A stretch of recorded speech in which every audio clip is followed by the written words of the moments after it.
All right. Today, my guest is top 1% agent, uh, brokerage owner, team leader, Melanie Everett. Let me tell you more about Melanie. By the way, this is Melanie's second appearance on our show. She was on our show probably 4 or 5 years ago. A great episode, and I'm really excited to have her back. Very rarely do we ever have a guest back, but Melanie has all sorts of fun things to talk about with us today. But let me tell you more about her in case you're not as familiar.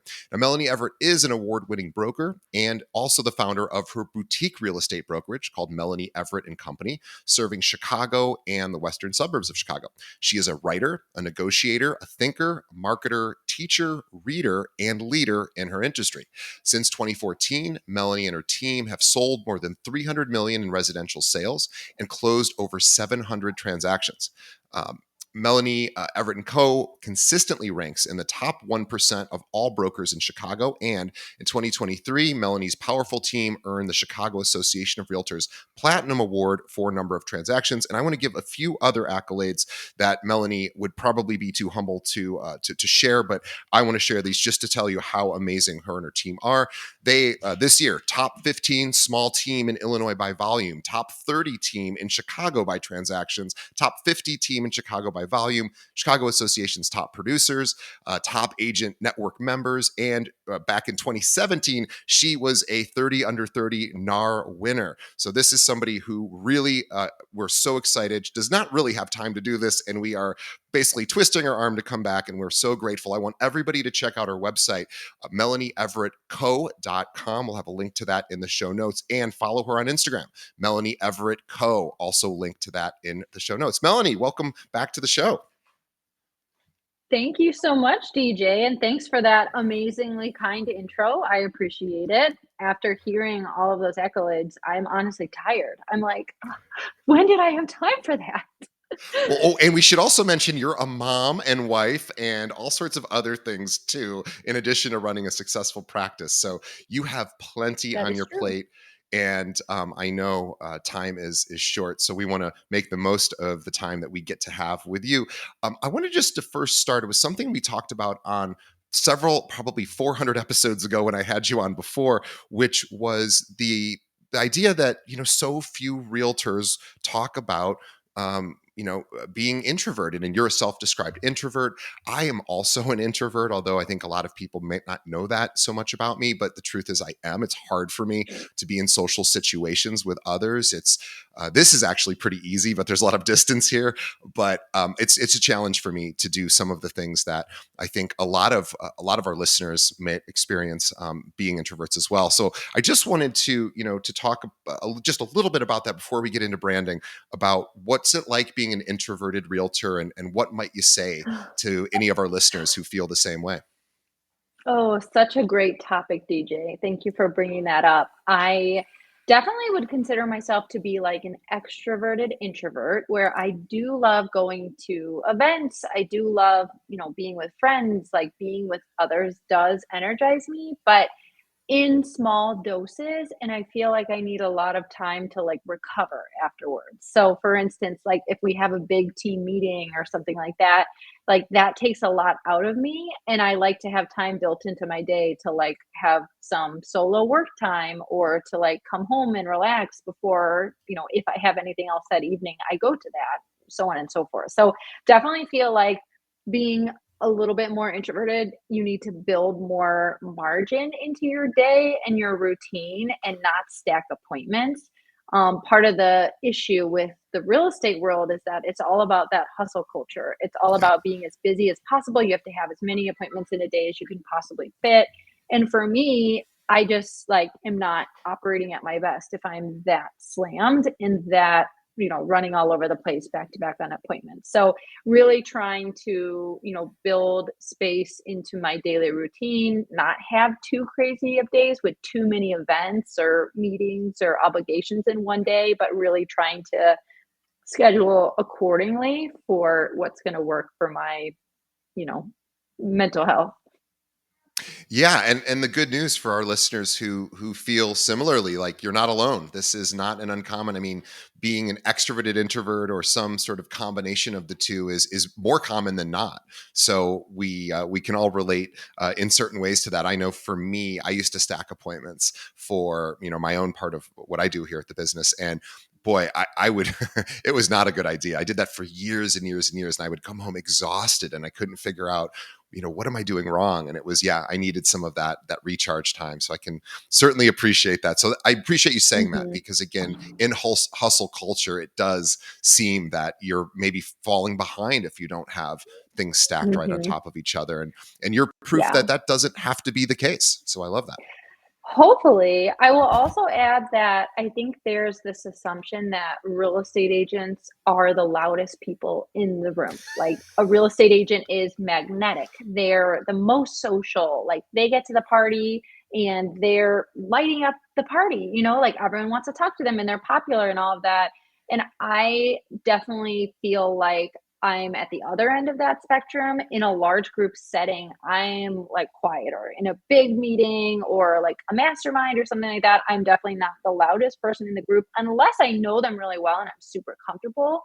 Maybe I'm, a lot chattier, but I feel like when I'm new to a situation or going into a large group or an event or a party, like I'm not the loudest in the room by any means. I think I listen a lot, I ask a lot of questions, and then when I feel like the time is right or I have something of value to add to that conversation, I'll say it, but I'm not going in and, automatically being the most outgoing person, I guess, if that makes sense. So definitely don't feel like every agent has to be that way, but it's almost like that's the perception of the industry is that the real estate agents are the loudest, the chattiest, and like the most outgoing.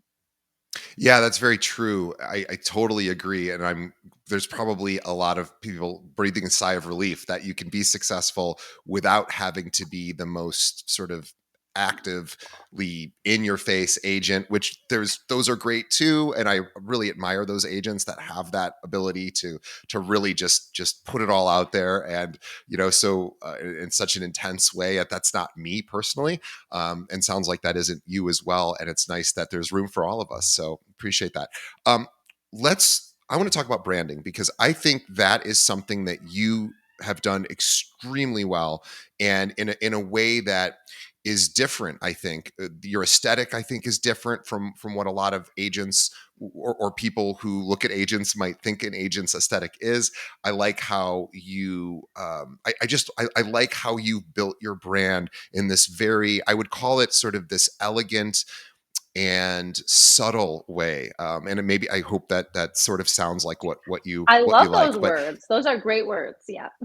yeah, let's talk about it. How did you build your brand? Ooh, okay. Well, I started this brokerage 5.5 years ago. So I've had quite a bit of time to really like discover what is my brand, who am I as a business owner, and what do I want our like brand identity to really be like and feel like. And I really feel like at the end of the day, our brand and voice is me. It is an extension of me. It is very authentic to who I am as a person and like my actual voice.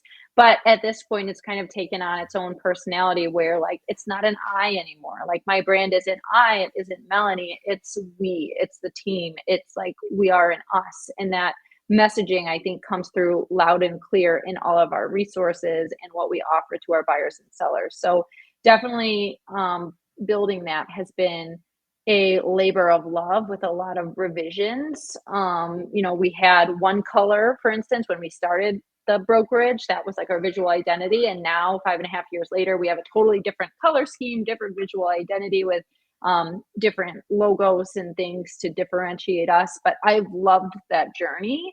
I've found so much joy and passion in helping to build that brand, and I also have people that I get to work with now that share that vision with me and that are way more creative and digitally skilled than I will ever be.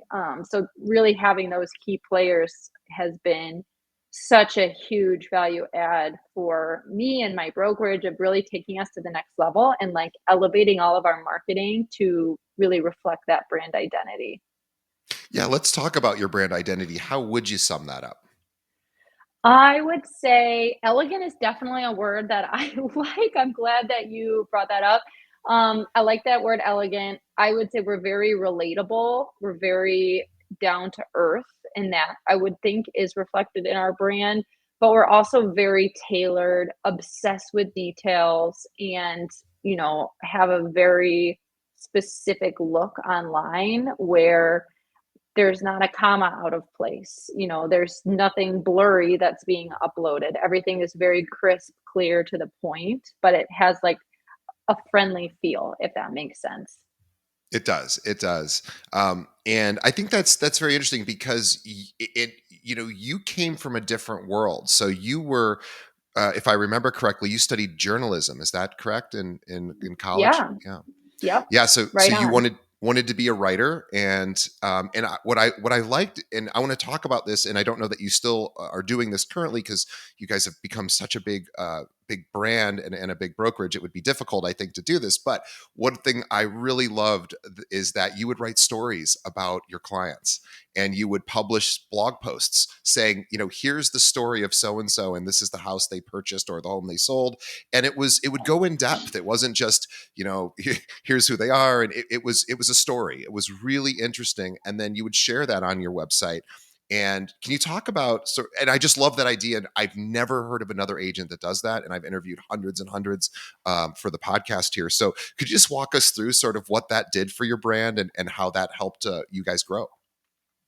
Oh, yes, of course. I love that you remember all of that and my background and everything. That's so funny. But yeah, I started, my very first closing, I snapped a picture of my buyer at the final walkthrough, and I then turned that picture into a social media post and also a blog post, where in that post I wrote the story of how I met my client, how we were introduced, what our searching journey was like, how competitive it was to get a property, and then the end result. So, what did my client buy? And I just loved writing the more personal side of the transaction. I think a lot of agents at the time, and still now, do a mix of things, but at the time, a lot of agents that I saw and followed were posting, just sold, represented buyer, here was the purchase price. And that was so great and adds so much credibility to those agents' brands. But then I thought, who am I as a person? What is the story that I want to tell? Well, I really want to make it about the clients. I want to tell the client's story and just bring a level of relatability to what is a very scary thing, buying your first property. And so the idea just kind of snowballed from there of like, okay, I'm going to do this consistently. At every final walkthrough, there will be a picture taken and there will be a story told. Not every buyer at this point gets the write up. That's something where we switch off. Agents on my team will feature a buyer almost every month and then do a little write up on that buyer. But now I would say we're really telling those stories as simply as possible in the social media captions and posting a story and saying on Instagram stories and saying just a little bit about what the client bought and then showing, of course, their final walkthrough picture. So it's like still the same. We're still doing so much of those things that I did early on, but it's just grown up a little bit and become something where, we did 99 transactions this year. It's not practical to write 99 posts and 99 stories. So doing it in like a more digestible way. Well, and people aren't reading blogs as much anymore. So Right. unfortunately, we've moved away from that. Obviously, Right. Instagram and TikTok have brought Hmm. us more into sort of the visual medium, and so for us, for all the writers out there, it's a little tougher to do that. But you can still adapt and tell Hmm. these stories in just different ways. So I appreciate you talking about how you evolve that. And I want to just go back to something too that was one of just the most consistent actions I've seen an agent take to build their brand, which was you became very well known for being one of the most probably the most consistent agent. By the way, we have 46,000 realtors in the Chicagoland area. There's 1. whatever many million nationwide. I've really yet to meet anybody who did this quite as effectively as you. As you started doing home buyer seminars, so you want to buy a condo, which or so you want to buy X. You did these. I mean, I would see them all the time advertised on Facebook, and boy, I wonder how many of those do you think you've done in your history? We've been doing them for 9 years and almost consistently doing one, at least one a month. So do the math on that. Yeah, 9 times 12, a lot. But the idea has evolved so much too. In the beginning, it was something a lot smaller where I was inviting my friends and my family, and it was just, I remember our first guests were like, my cousin was there, a couple friends of friends were there, and it was such a small affair where we were just trying to get our feet wet and get the training wheels off and throw an event and see what would happen. And then from there, it really grew into, we got invited to tons of companies in the city to teach these classes. We went to, brilliant. the list goes on and on, like Deloitte, PwC, Uber, Grubhub, all of the companies that were at certain times during the last decade or so, big names in Chicago, like we had the opportunity to actually go there and teach our class. So it really went from being like a very grassroots thing of friends and family, just people who knew us, to being invited into different companies and organizations to teach and share, what it takes to purchase your first home. And then it also kind of along those lines became something where we were advertising online for people to come to these events. So that's when you saw a lot of those Facebook ads. I think at a certain point we tried advertising on Instagram too. And that was maybe the golden age of the So You Want to Buy a Condo platform, because at any given in-person event, we would have between 50 and 100 people there, like huge events. 100 maybe is too rich of a number. I think maybe our max audience was like 85, 90, But still including amazing. 5 of my family members, so subtract 5. But, like, still, like, that was such a huge crowd, and so much of that came from people just seeing the ad on Facebook. Now, in the years since then, Facebook has changed a ton. It's very hard to advertise on Facebook for these events just because there's a lot more restrictions in place for anything related to housing, and you Yep. can't necessarily get the same effect for the same dollar amount either. Like it's become a lot more expensive to advertise on Facebook. And Facebook, I mean, who's looking at Facebook as much? Not as many people. They're looking at TikTok and Instagram. So we really, in the last 2 years, honed our strategy on like organic outreach, finding ways to reach people that don't involve paying for digital ads. It got to the point where it was too expensive and it wasn't sustainable. And so we've had a lot of success just doing, outreach through our newsletter, through different social groups that we know of, through partnering with organizations and other people that want to, extend their audience to hear this message along with us. So there's been so much opportunity and doors have opened over the years. And I'm so thankful that we had the foresight to put this seminar into practice and start doing it when we did. But it's also, yeah, just changed a lot. And it's one of my main, lead generation funnels still, but it's not the only funnel. It used to be my only funnel. All my business came from it. Now I would say we're much more like vast and varied in that way. Yeah, it was a great way to get your name out there. I mean, everybody that I knew was talking about these presentations you were doing. And I love that you went in house at some of these organizations, because for anyone listening that goes, well, I don't know people at those organizations. Well, you have clients or you have friends who work at places. I would ask everybody in your sphere, and I'm, of course, talking to our audience, not Melanie, but ask them, say, hey, can you connect me with your HR person? I would love to come and host a presentation, bring in lunch, or maybe not even just do that.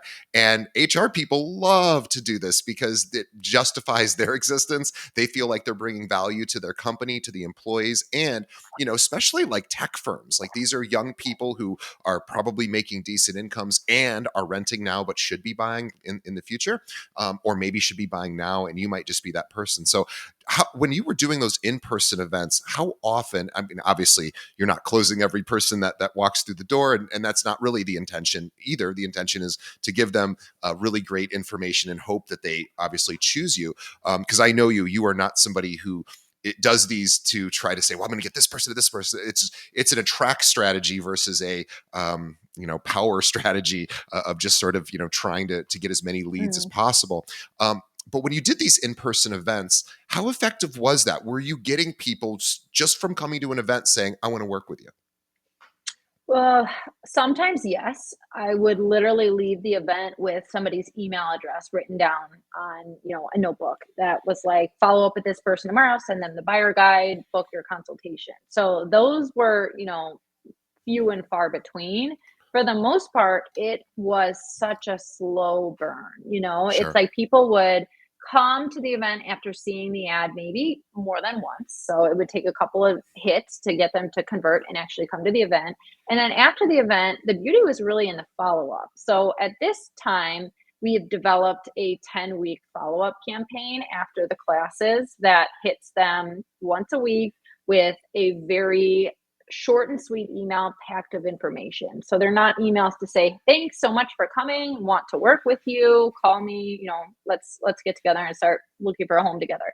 It was not like that. It was very subtle, to use your word, DJ, and just adding value. So the first email in the 10-week campaign was like, we're going to recap what's involved with getting ready to start a home search. And then the next week was all about pre-approvals and things to look out for. So it was almost like a more digestible version of "So you want to buy a condo" went into these emails where, if somebody didn't catch everything in the seminar, or they had more questions about a certain area, there was like a place that they could go to find out more. And it was jam packed into these short emails. So that's something that we still do. It still is very effective. After that 10 weeks are up, they automatically get added to our just general newsletter list. And then, after that, we'll reach out to seminar leads, yeah, very, very occasionally. Maybe twice a year, we might send out, a blast using yet another mail merge, which is one of our favorite, like, email mass sending tools. And we'll just send a very soft touch about something related to home buying. So never going for the hard sales approach, though I've definitely tried that before, and I've, applied different tactics to my business and my follow-ups. But I think for us, just adding value is enough. And right now, too, with all the changes in real estate and, all of the practice changes of how we do business, like, people are looking for experts. They're looking not to be sold to, not to be pressured into doing anything, but they're looking for real information, real answers, real value. And that's something that I know, beyond a shadow of a doubt, that we provide. Yeah, no, absolutely. And Brian Buffini has basically, it's all about his practice is all about value. And whatever discipline of coaching that our listeners may be experiencing, value seems to be the most consistent answer I hear from the people I interview. Mm, I very rarely talk to somebody who's a salesperson or having sort of a salesy type of personality. And that can work, absolutely can work. But for the rest of us that sort of recoil at that idea and we don't like that idea, it's not us. The attract strategy through value seems to be crazy effective, and for me, a lot more comfortable personally.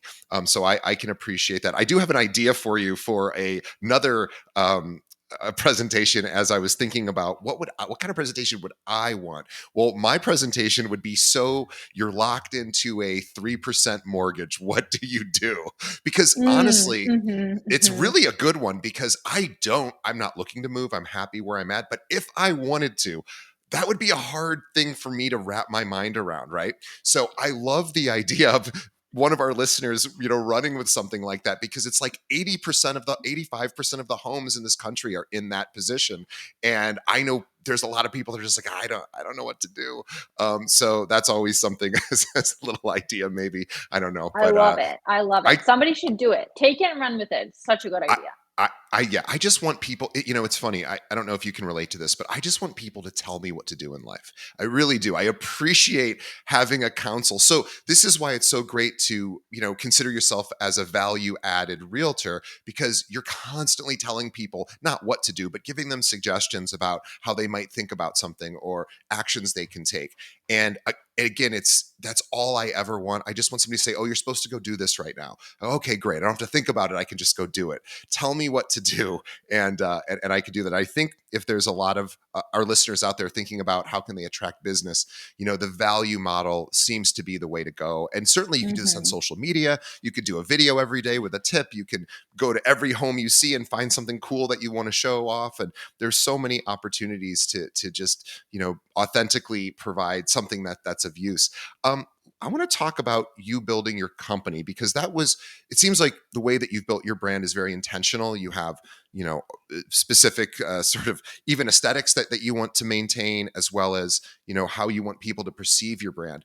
You have seemed to be very intentional in the way that you grow your brokerage and hire agents to join your team. Can you talk a little bit about what you look for in an agent, and how you would know that they're a good fit?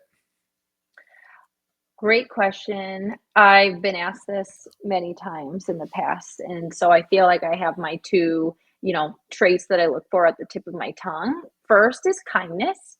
Somebody who is genuinely nice, somebody who, wants to collaborate, wants to have accountability, wants to build relationships with clients and like build actual friendships, not just transactions. And I definitely think kindness is like maybe an overlooked trait sometimes in real estate. Like we're looking for a conversion, we're looking for closers, we're looking for hustlers.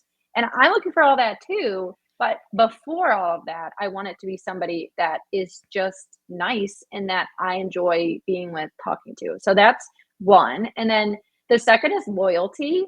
I definitely think having agents that, wanna be where they're at and that aren't necessarily looking for the next opportunity, and that I can trust with, just our resources and our leads. Like, there are a lot of leads being shared at our brokerage, and so, having loyal agents that, really love what they do and love serving those clients is so important to me, as well as kindness. Yeah, and we should also remember for agents. I mean, everyone listening probably knows this. If you are a practicing agent with a decent amount of production, you are getting called all the time by other brokerages looking to poach you, to pull you away, to learn the secrets that maybe you've learned at your brokerage and bring those over. Other teams are poaching you as well, sometimes even within the same organization. So this is one of those things. Loyalty doesn't get talked about enough. And it's not, we're not talking about blind loyalty, of course. We're talking about earned loyalty, where Mhm. Yeah. you as the team leader have to be able to create and foster an environment to which people want to stay. Tell Mhm. us, how do you do that? How, because your agents are getting called all the time by everyone under the sun, come work for us. And what do you think is unique about you that causes them to want to stay and not pursue other opportunities? Well, I think that we offer a lot as a boutique brokerage. We're not like the big brokerages. We don't have the just opportunities behind us the same way our competition might have. We don't have as big of engines as a lot of these other competitors. So we really have to get crafty with like what we can offer agents and what our value is for both clients and agents. And I think first and foremost, what we offer agents is education and resources. We have resources for everything. We have templates for everything. There's not an email that you could possibly need to send as like a part of a typical transaction that we don't already have a template made out for. So that's something that we have put a lot of time and effort into over the years, is building out these processes and systems and making sure that we're really just strong in those, because I've been the agent that, is just sending things, here and there and trying to stay organized. And when life gets busy, when work gets busy, like we all know that it's very easy to drop balls. So definitely resources is something that has become really important and like a very core part of our offering. And And by the then way, the I want next to thing, jump in. I want to jump oh in for yeah. just a second. Please don't let me screw up your next thing. But I want to say we think that the big brokerages also have, and they do, they have lots of resources, but they have different kinds of resources. I've never known a brokerage that said, I have 100 email templates for any part of a transaction that you could use. I mean, I suspect that doesn't exist anywhere but at a boutique brokerage like yours, where you have to build these things. Otherwise, you're not going to be efficient and effective. But what an amazing thing. Client asks a question, and you guys already have not that you wouldn't go through and customize the answer, obviously you would, but you at least have information that they can use right away. We think the big brokerages have this. They don't typically have that kind of resource. And so I appreciate you saying that. But I just wanted to honor that, because that is incredibly useful. And I know that I would want to stay at a brokerage that had that kind of stuff, because I just want to be more efficient in my job. And I don't want to be writing an email for every question every single time, especially over and over and over again. So just wanted to honor you Right, for that. But right. I'm sorry, go on to your next one. Thanks. No, I think that's a great call out. And yeah, it's funny. I don't know really what a lot of the big brokerages have behind them at this point in time. It's been 5.5 years since I've been at a big brokerage. I do know that teams within brokerages have, different resources and such that they offer, different templates, different ways of doing things. So I definitely think like, we didn't invent templates, we didn't invent systems and processes, but to your point, we did have to get really crafty right away when my team started growing. There were more of us, and we were busy and we were slammed, and we were like, we are just staying afloat. We need something to really anchor us. And so that is definitely why I bring up that as the first thing. It's just like, if you're a newer agent and you're, struggling with like next steps in a transaction, or just understanding the roadmap to the deals on the list side or the buy side, I really think we offer a very all-encompassing uh, approach to deals, in helping agents stay organized and stay on task with different technology and whatnot. So that's huge. Marketing, we've kind of talked about this a little bit. Our marketing, I really believe, stands out. It's very different. It's very just not what you're seeing every day. And we feel like being small helps us stand out. It helps us attract more business and get, the kind of clients that want to work with an alternative to perhaps a bigger box brokerage. So definitely unique marketing concepts is huge. And then the last thing is leads. I think at the end of the day, we have a lot of leads coming in. We have a lot of different streams for leads, whether it's, so you want to buy a condo leads, whether it's referral, whether it's sphere. I have a big personal sphere that I do feel like feeds us a lot of leads. And so, my team grew only out of necessity every single year of being like, we have too much business and not enough agents. What do we do? And then the next step is, of course, we need another agent. So that's always been my desire. I've never sought out to have a huge team and have, the leads be super thin, super spread out. I've always really wanted to be able to have leads coming in and then assign them or give them to agents that I know are going to do the best job, that I trust completely, that are loyal, that are kind, that are going to like take that lead and close it. And so that, I would say, is something that is really important to our business model, and something that I spend a lot of time doing. Like, lead generating is the job of any agent, right? We're all lead generators. But I feel like as a business owner and a team lead, I'm spending way more time lead generating than I am actually taking clients. I really take only a couple of clients if I have the bandwidth for it. And then everything else, I have my team take and do consult to closing. Let's talk about lead gen a bit. And we know that you do monthly webinars or in-person events, but you're doing more than that, of course, because you said, people who show up for those, sometimes they may have to show up a few times, or they may not be ready to buy for a year or more. And of course, those people, the funnel obviously gets a lot longer. But, let's talk about lead gen. This is a time where lead gen is more important than ever. We're seeing a mass exodus of agents leaving, which is probably wonderful news to everyone who is actively in the business, because you actually can pick up market share. But it is certainly indicative that it's more challenging for a lot of agents right now to generate leads. So, anything that you're willing to share that's working for you and the team right now? For sure. I mean, definitely consistency with classes. For us, it's not just so you want to buy a condo anymore, it's a whole suite of classes. It's so you want to sell a condo, it's so you want to navigate Chicago schools, it's so you want to move to the suburbs. We've done so you want to classes for agents, specifically talking about, topics that agents can benefit from. So really, that's been something that we've grown and built out that continues to generate ongoing leads.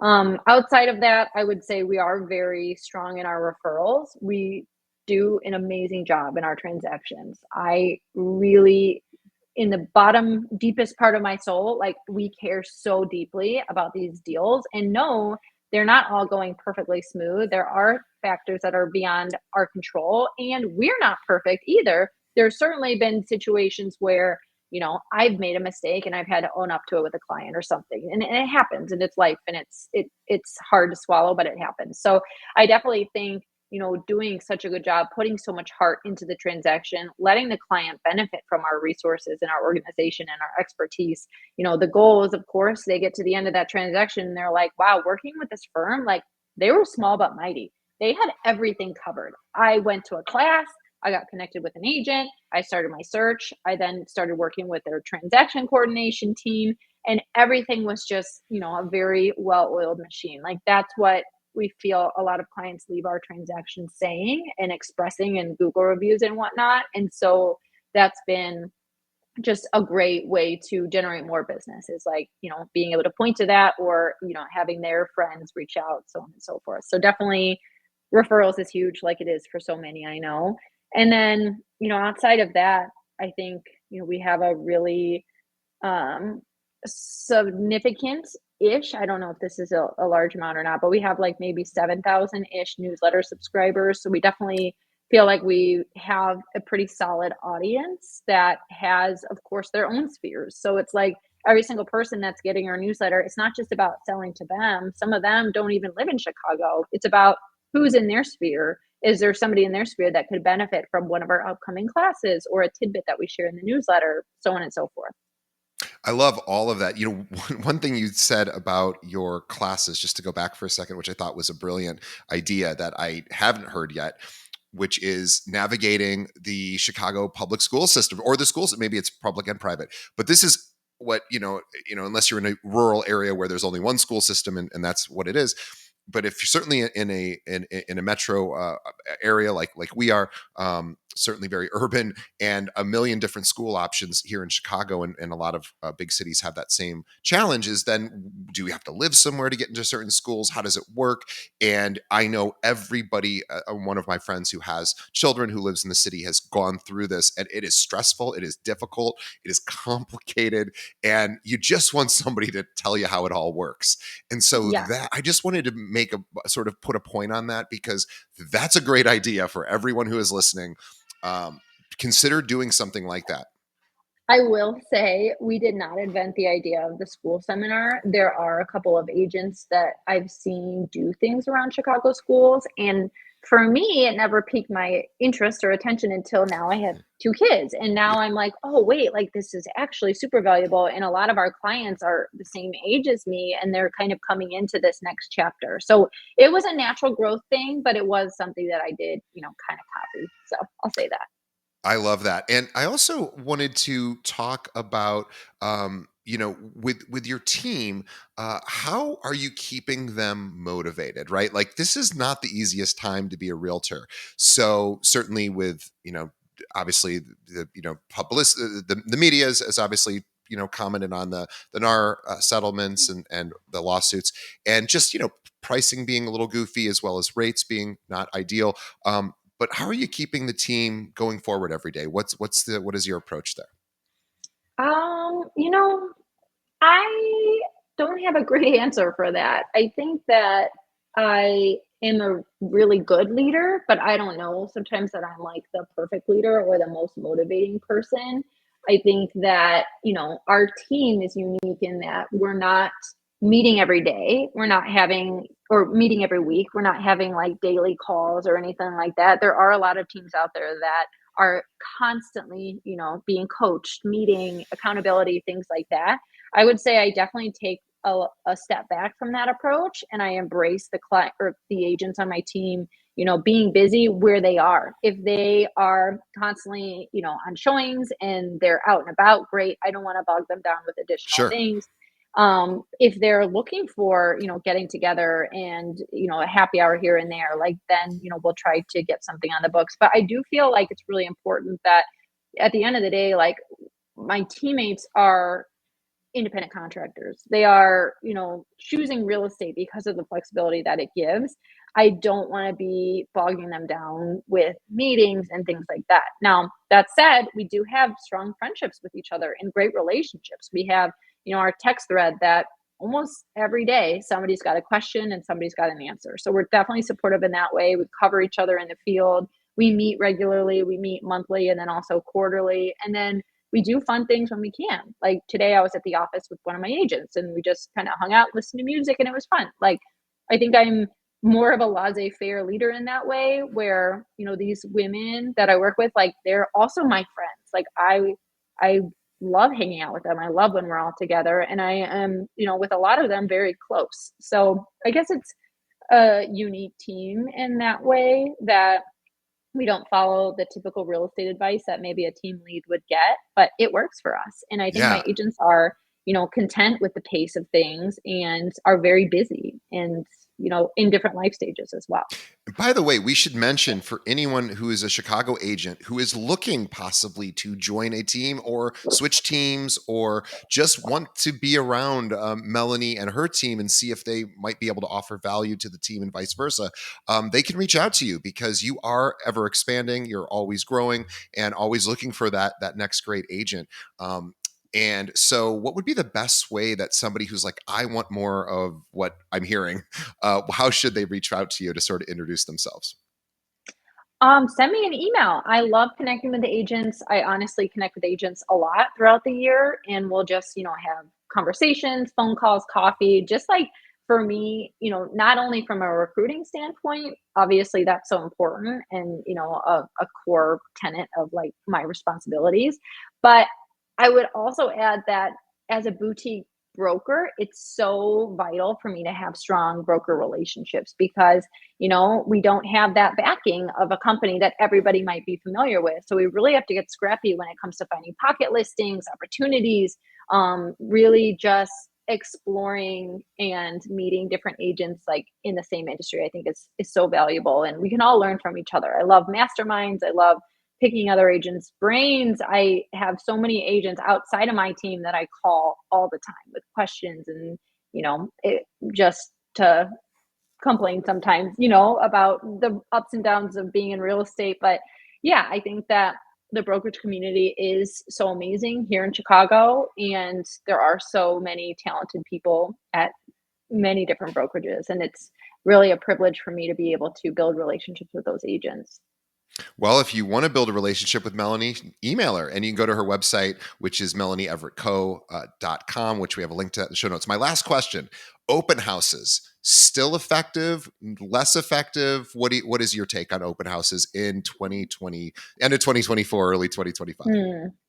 Well, one of my agents hosted an open house, met a couple, and they ended up buying $1 million+ place with her. So I would say effective. That was just this year. It's not always a result, it's a numbers Sure. game. Just like anything, you have to host enough of them to really get the full effect.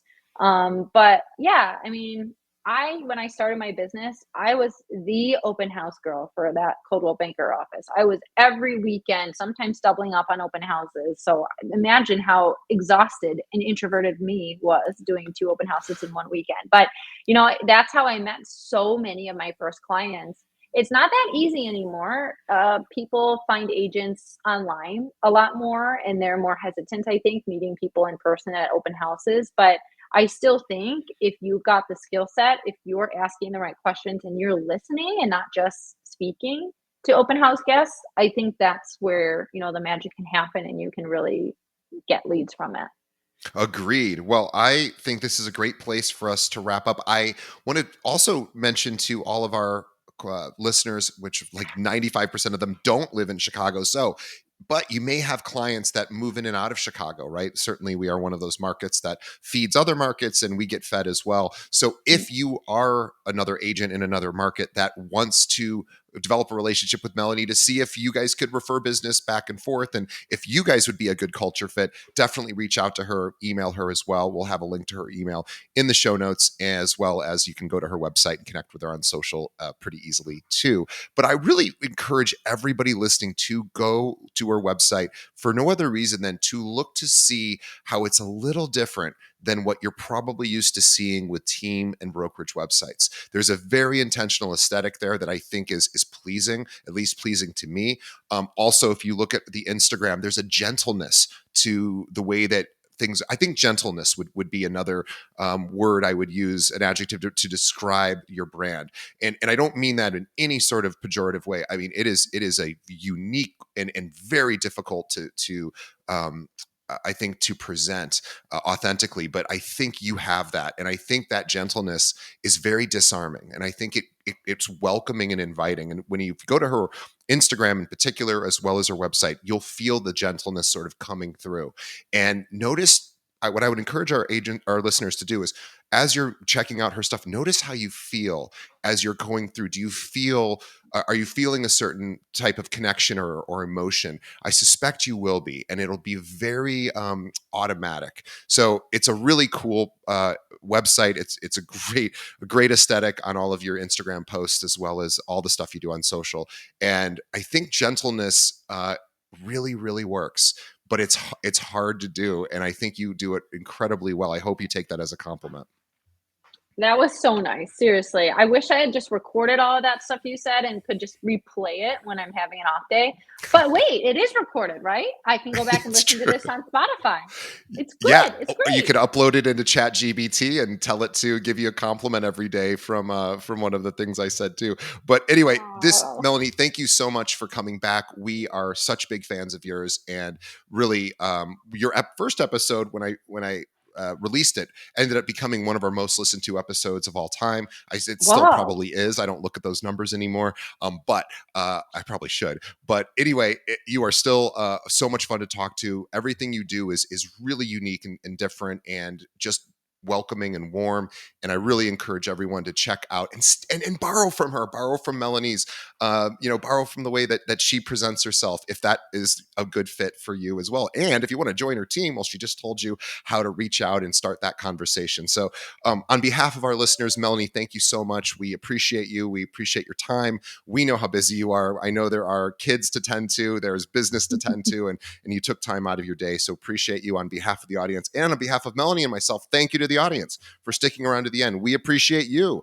The best way you can help our show, should you want to, is a couple of ways. Leave us a review. Let us know what you think of the show on iTunes or Apple Podcasts now, or Spotify, wherever you're listening. We read all the reviews and make changes based on your suggestions. And the best way you can help us is tell a friend. Think of one other realtor that needs to hear what Melanie just talked about today with respect to branding and team building and just sort of how to run a business.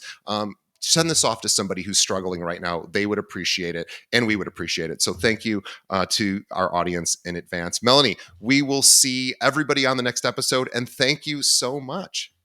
Thank you. It was a blast and I really appreciate it. Thanks, DJ.